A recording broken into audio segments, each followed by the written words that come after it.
Welcome to Divorce on Planet Earth, Kate Sharf's real-world advice for well-intentioned humans. I'm your co-host, Jane Prellinger. And I'm Kate Sharf. Hello there, Kate. Hi, Janie.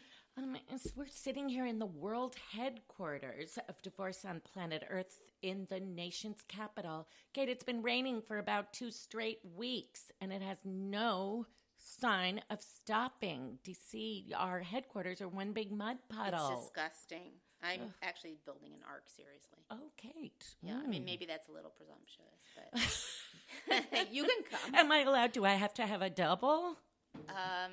Well, you do have a double, so if you don't bring him, that's weird. Okay. All right, Kate. Thank you. Well, let's get to it. Yeah, forget about your plus. All right. Let's get to the show. How about? Okay. The title of today's show is The Cheater's Guide to Divorce, or How to Navigate Your Divorce Best When You've Been Unfaithful. Oh, boy. Yippers. Do we have an email today? Yeah, we do. Today, Kate, we're responding to an email from Jonathan, who writes, about a year ago, my wife discovered I was having an affair with another woman. I agreed to go to therapy, something I've been asking for years, but which my wife refused to do, and I promised to end the relationship. The therapy was mostly my wife berating me and refusing to talk about any problems in the marriage. Last week, my wife found out that I was seeing the woman again. Now she wants a divorce. I know what I did was wrong, but our marriage has been dead for years. I don't think it's fair that I should be painted as the villain when it comes to discussing custody and money, or when we're talking to our kids, families, and friends about the divorce. How can I make sure that doesn't happen? Okay.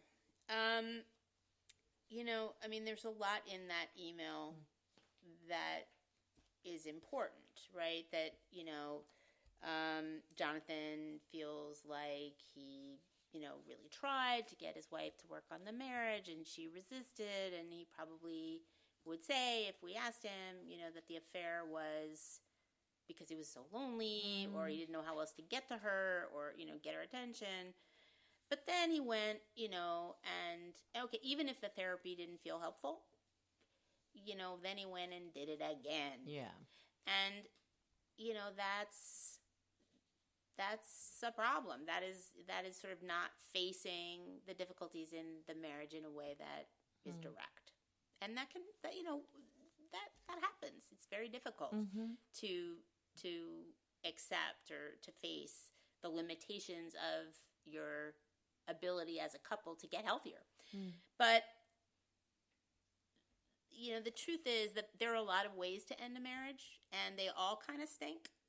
I mean, if you, no matter how tactfully you deliver it, if the message is, I don't want to be married to you anymore, it's going to inflict pain, right? And that's, unless you're a monster, that's pretty hard to do, especially with someone that you have lived with for a long time, that you've shared life, love, and intimacy with, maybe kids.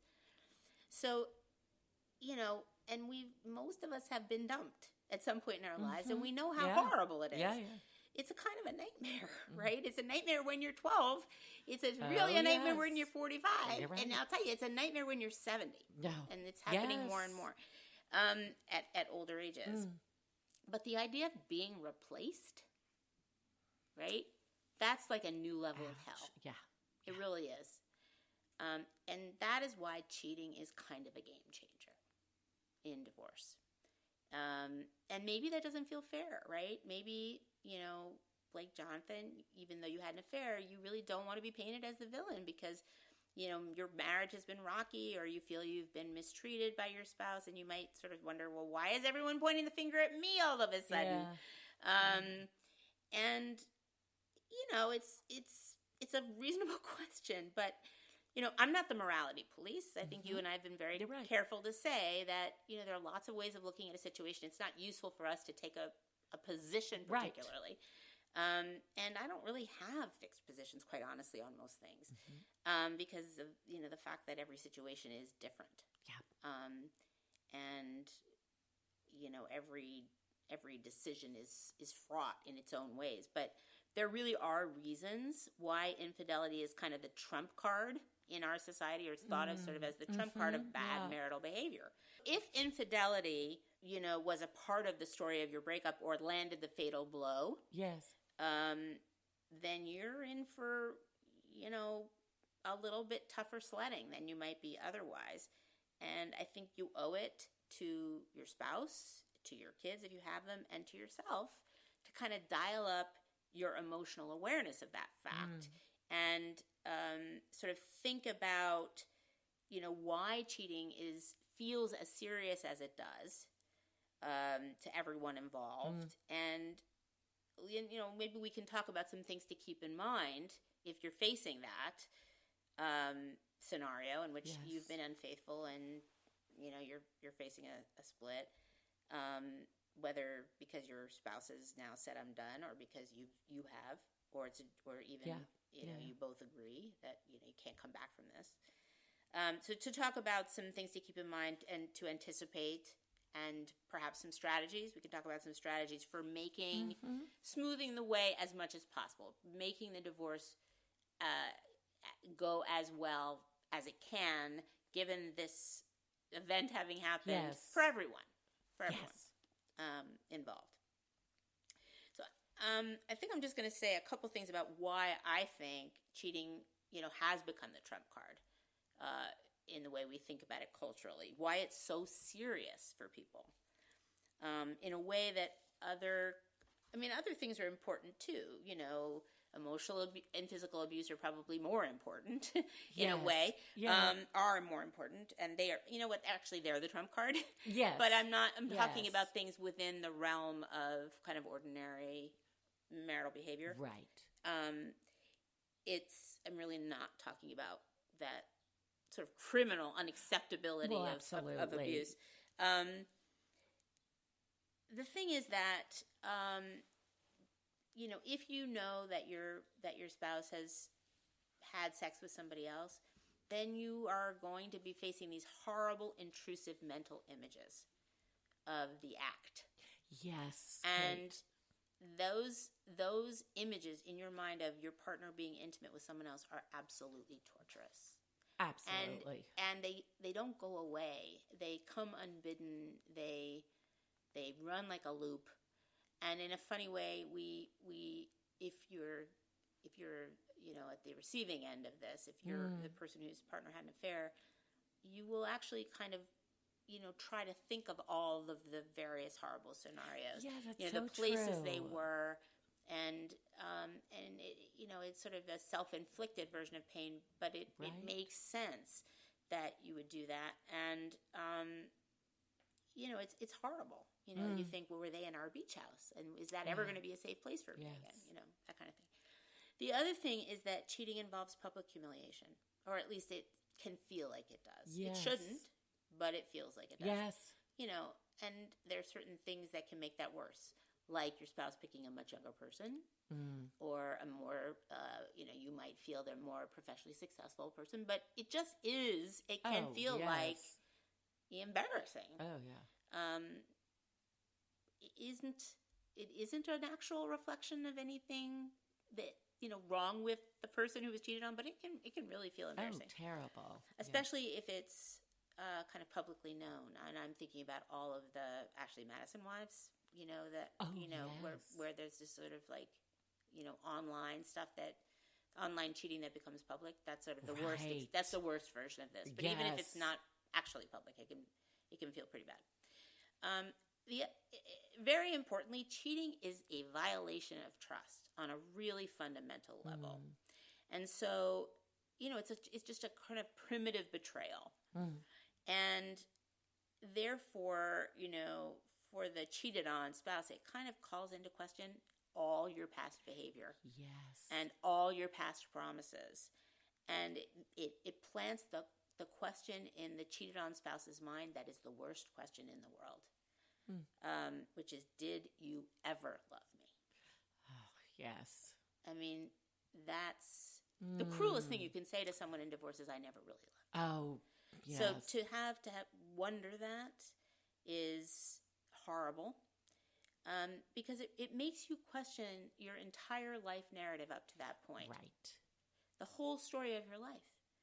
And if it's been a long marriage, that can actually be most of your life.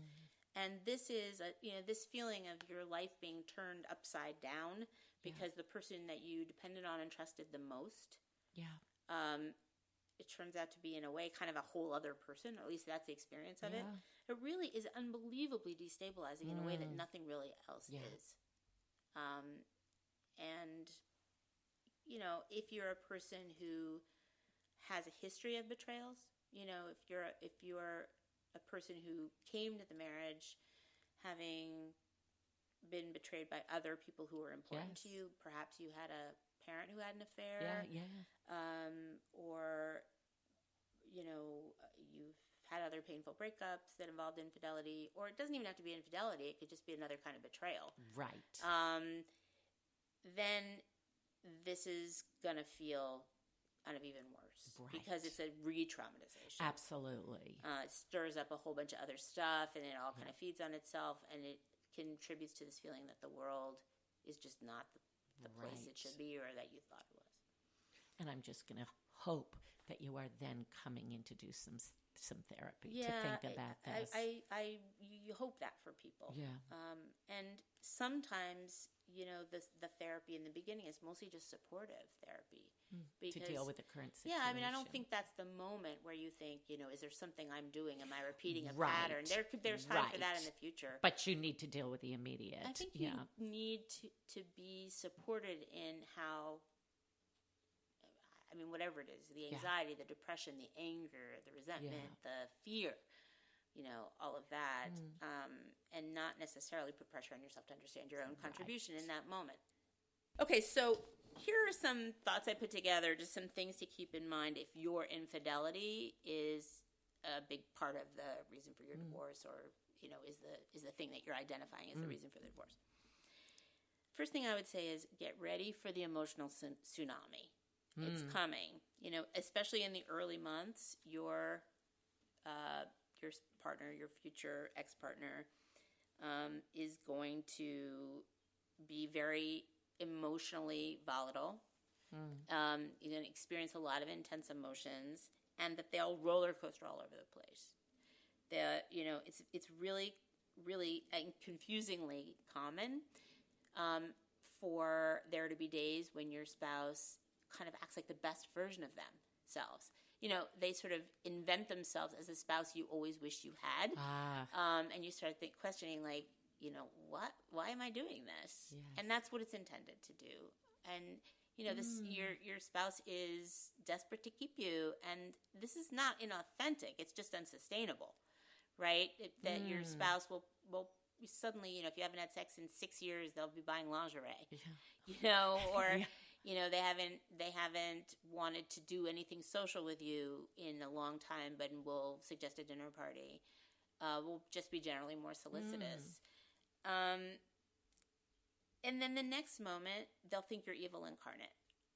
And what I say to people is, try not to get pulled into the kind of seductive phase, because what you'll do is you're delaying the inevitable. If you've really decided you want out of the marriage, sometimes people are just so relieved not to be fighting that they don't say, I appreciate the effort, but I haven't changed my mind. I'm not going to. They just like that the day-to-day life, because usually you're still living in the same home, is peaceful. And so they kind of go along with it, but they don't have the same feelings that their spouse does. Yeah. And it ends up just kind of kicking the can down the road. And when it becomes evident to the cheated on spouse that you're not actually buying it and you're not getting back together, then they go 180 degrees in the other direction. They feel doubly betrayed. Yeah. Like, well, why did you let me? And they feel humiliated. Yeah. And then you get the kind of the boomerang effect, the blowback, and then they're really angry. And it kind of goes back and forth between those poles and everything in between. But it's important to remember that your spouse is not crazy. They're not manipulative and they're not crazy. They're reeling. Yes. You're in a very different emotional place than they are. and they're like a long way behind you. You're not crossing the finish line at the same time. Yes. So it's important to keep that in mind so you can maintain your empathy for them, even if you feel like that you're being unfairly vilified. Yes, yes. And by the way, if you ever falsely denied an affair, if you lied or covered it up, or you never disclosed it at all, but, got caught, then your spouse's sense of betrayal is going to be greater. And if you cheated while you were in couple therapy, it'll be exponentially greater. Yes. There are also other factors that will amp up your spouse's emotional reaction to the affair. It's the length of the affair, it's the number of affairs, who the affair was with. Was it with, your business partner? Was it with your spouse's best friend? If it was with your personal trainer, then they're going to, they're going to have whatever feelings they have about it. But these are factors that are influential. They're also going to be particularly upset if it's a family friend who the children have spent time with. Oh, yeah. Or who you've introduced to the children, but as a friend when you were actually dating them. They're going to have feelings about that. And of course, they're going to have feelings about whether or not this is a permanent relationship, right? That you're now going to spend your life with a person who they feel destroyed their marriage. Yes. And their kids are going to spend time with this horrible person who has no scruples or morals. And, sometimes a person can get over that over time. But that's a rough one. It's very rough. It's very rough. Another thing to keep in mind is do not compound the problem with more lies. Like, the jig is up, right? This is the time to put all your cards on the table. They always say it's the cover-up. Right. It is, in fact, the crime in this situation, but the cover-up is bad. It makes it worse. So tell the whole truth at this point. Don't obfuscate. Don't obfuscate the chronology. Don't, kind of like divide the number of times you've been together in half. Yes. Don't minimize the significance of this relationship. Don't say, well, she didn't mean anything or he didn't mean anything to me. That may actually be true, but that only kind of makes it worse. Okay, so Kate, tell me, why are we not why are you sort of encouraging people to fully disclose the details? Well, they're going to come out later anyway. Okay. And it's so much better if you are upfront. Yeah. Because you over time, especially if you have kids together, you're going to have to reestablish some sort of trust. Okay. It takes time. If you do couple therapy, I do couple therapy. People who struggle to stay together after infidelity, it takes a long time to rebuild. Yes. So, we're talking about people who are getting divorced and they have to, if they don't have kids, okay, they can go their separate ways. Although I think you kind of owe it to them to be as kind and honest as possible anyway. But if you have kids together, you got to figure out some way to trust each other around that. Right. So don't make it worse. Yes. And don't deny any aspect of the affair. Like, don't say, well, we never had sex, or we only did it once, or, Yeah. And lies of omission count, by the way. Yes. Now, I want to be clear. I am not saying you should tell everything, right? I think you should really draw the line at questions about the kind of graphic details. You will get them, but they don't help.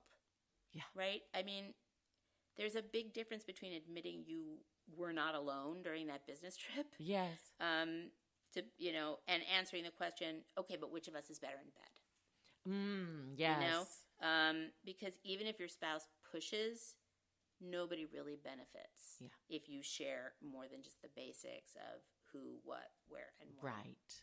You'll get pressure, but in the end, I think you're causing more pain than not if you go there. Yeah. The questions will never stop. The images in your spouse's mind will get exponentially greater. Right. Okay. I think you should prepare an authentic apology, but not a self-flagellation, right?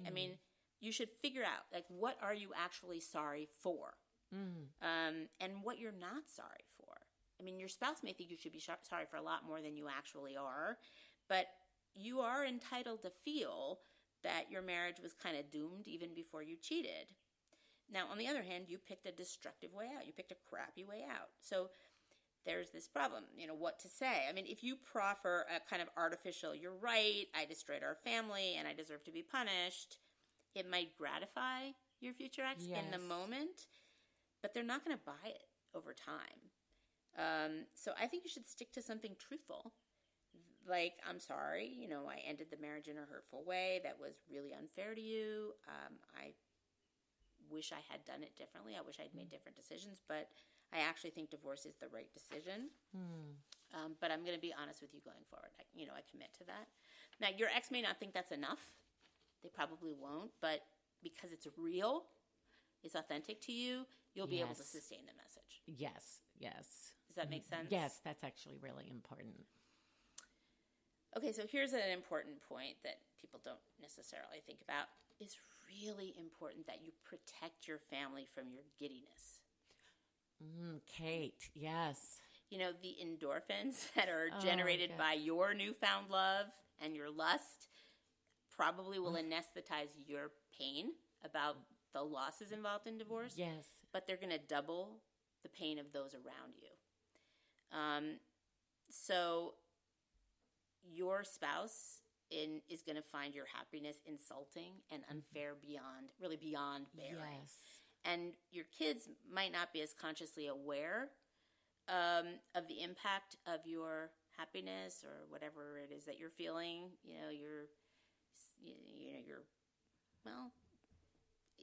I'm not saying happiness is all you'll feel. You may feel guilt as well. But if you are feeling kind of your excitement, and all of that, they're going to experience you as kind of emotionally absent. Right. And they're going to experience you as emotionally absent at the time they need you the most. Right. They're going to be confused, right? They're going to say, why is my parent seeming fine when everything is so bad? Right. And they're going to feel like there's this very upsetting kind of disjunction between what is happening to them and how you present.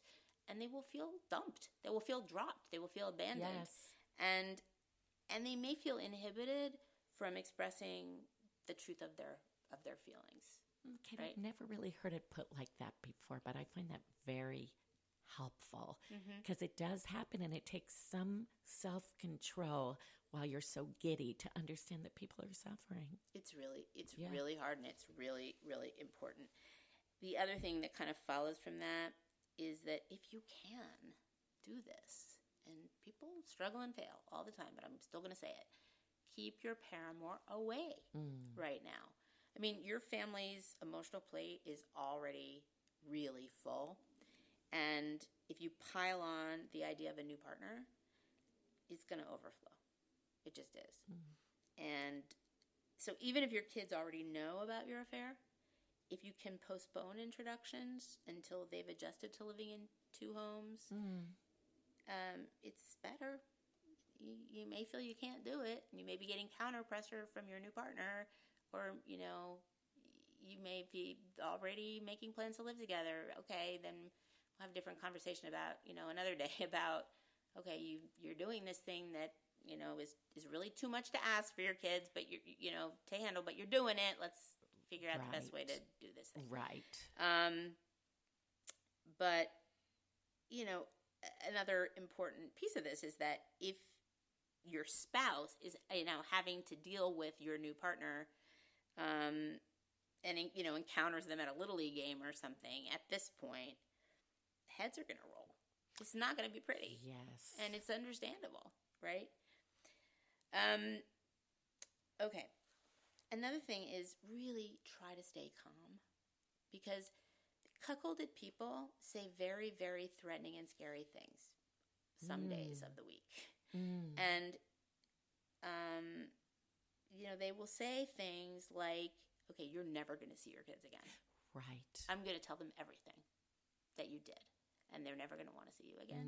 Or, I'm going to go to court, and the judge is going to give me everything, and, you don't know if she or he can do that or not, because you've never been through this before, or whether they will follow through on their threats. you don't know. These are scary things that come from scary feelings. That's right. And, it's really common to hear things like, I'm going to take you for everything you're worth. Mm-hmm. Like, okay, you can be with him or her, but you're giving up everything else. Right. And I'm going to, and my family's never going to speak to you again. And actually, your family's never going to speak to you again. None of our friends are ever going to speak to you again. I'm going to make sure of that. I'm going to make sure everybody knows what you did. Or I'm going to go to your office and tell your boss, like, all this stuff. So unless your future ex is really capable, or of this really, really irrational bad behavior, which very few people are incapable of reason or of putting the needs of their kids first in the end, right? I mean, there's a very big difference between threatening something and actually doing it, or having a thought and actually doing the thing. And I think most people in divorce are pretty good at functioning on two tracks. Being really, really mad and saying really scary things in emails or on the phone, and then but then really not following through, and B not saying that to their kids. It's but you need to give them time. So be patient. Let them sort of process this initial shock, and don't rush to hire a pit bull attorney, right? Your ex is making a lot of threats, which he or she probably won't even want to follow through on when rationality is able to find a corner of their brain to settle into again. And actually, most of the time the threats are not supported by the law, but give them time to recover a little enough, because when they do, they'll probably, when they calm down a little, so they can think again. I mean, right now they're flooded. They can't even think. Or take in any new information or make rational decisions.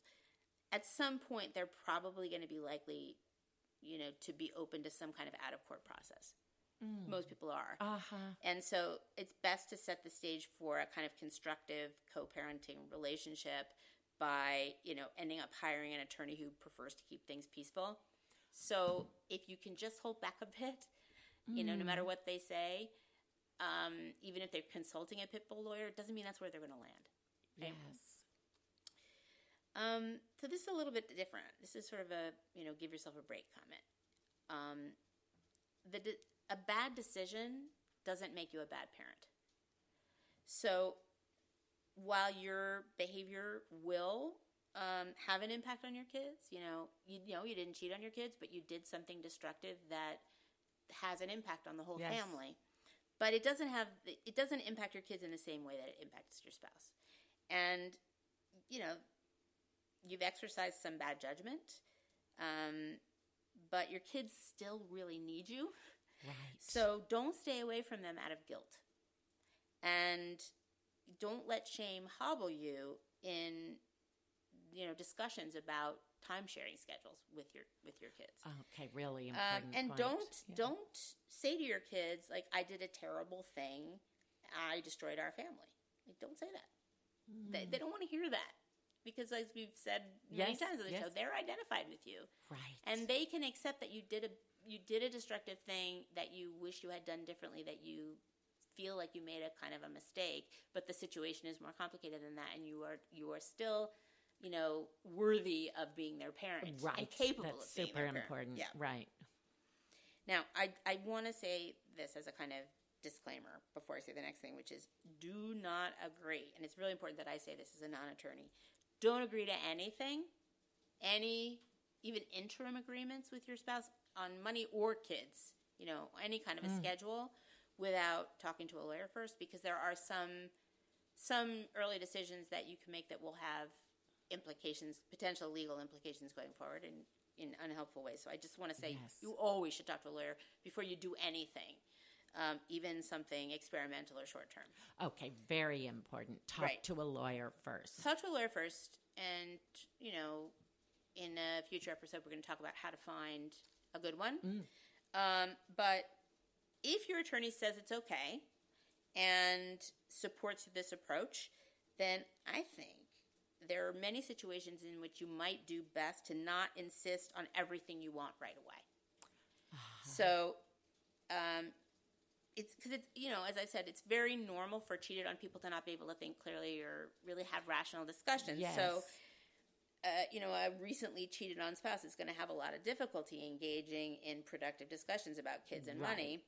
And can you blame them? I mean, they're outraged that you can perpetrate this injury on them and then still remain entitled to some very big chunk of all the things that are important to them. Yeah. Their money, their kids, all of that. So are you saying there may or there will be a period after the dust has settled, the initial shock? I think that's very likely. And that if you consider pressing pause on the financial negotiation and do things as sort of status quo-y as you can afford to do for some short period of time, if your attorney says okay, because it's going to be so hard for your spouse to have those discussions. And the most important thing right now is your kids. Yes. Now, sometimes you have to have financial conversations because you really need to get a separation, and that has financial implications, and okay. But that's not really what I'm talking about. I'm really talking about sort of a state of mind in which you don't press. Right. And, within reason, and again, I will caveat, talk to your lawyer. Yes. And this is not saying anything about your, value as a parent or where this should end up, but you might consider accepting a little bit less time with your kids than you want or than you're going to, eventually get, just in the beginning.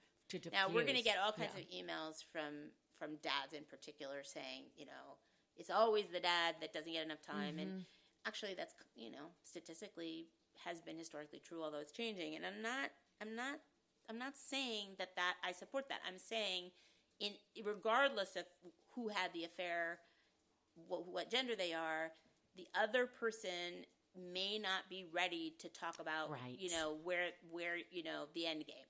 Right. So if you can get an attorney to say it's okay, maybe don't press for the end game right now, right? But don't fall off the map. Still be available to your children. I just think you're going to land in a better spot if you don't push for too much too fast. And, at the same time, this can't go on forever. So if you're dealing with a spouse who has adopted an intractable position, right, or an unfair position, this strategy is going to backfire. So don't do it, right?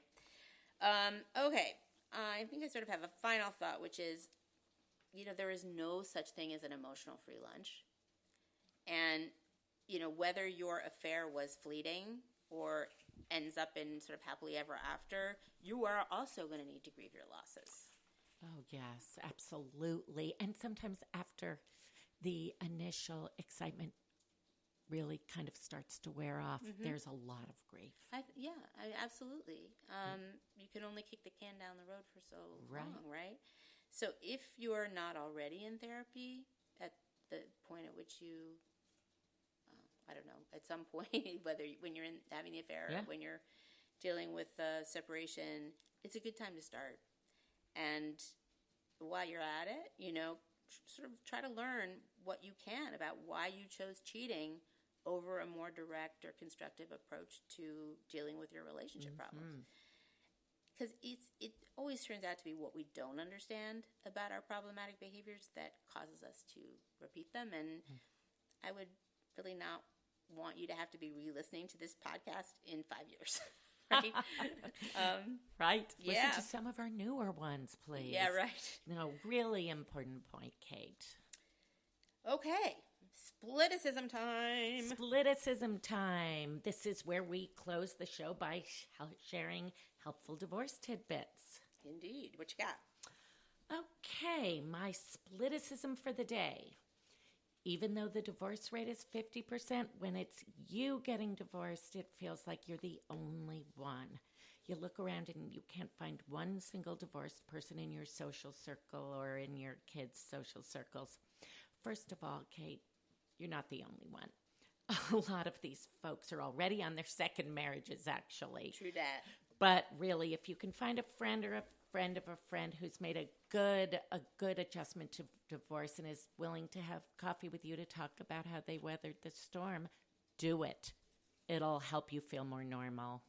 Wise words. Actually, you were that friend for me about 100 years ago. Yeah. Okay, here's mine. Unfriend your freaking ex. Here, here. I don't know why we do it, but we do. It's normal, like the human compulsion to pick at a scab, so right? True. It is not healthy for you to stalk your ex on the internet. I mean, think about it. What good can come from it? Facebook is like completely curated anyway. Nobody puts up there like, I met this great girl, but she turned out to be a ditz. And now I regret my decision to leave my wife. Nobody puts that, right? What they put is the picture of them in Barbados. Exactly. So it's really kind of like a fake it till you make it thing, but you really need to work on not caring. You want to get to a point of indifference. Yes. And that's very hard. So I know it's a tall order, but back away from the computer. Just do it. Back away from the computer. Kate, great advice. And I also want to add, ask your friends not to give you juicy gossip about your ex. Kate, they're going to want to. And here's the problem. You're going to want them to. And then you're going to feel absolutely awful. It's true. It's going to hurt you. Talk about self-control. That's a really important piece of self-control to have. Yeah, and I think, when people do it, you could say, look, I know you're trying to be helpful, which they're not. But I would really prefer it if you're not. Right. So important. Yep, good one. So thanks for listening to Divorce on Planet Earth, Kate Sharf's real-world advice for well-intentioned humans. We invite you to follow us on Facebook and Twitter at Divorce for Humans. That's Divorce, the number 4 humans, and on YouTube at Divorce on Planet Earth. That way you'll know when we have a new blog post, video, or podcast. Speaking of blogs, you can read Kate's at divorceonplanetearth.com.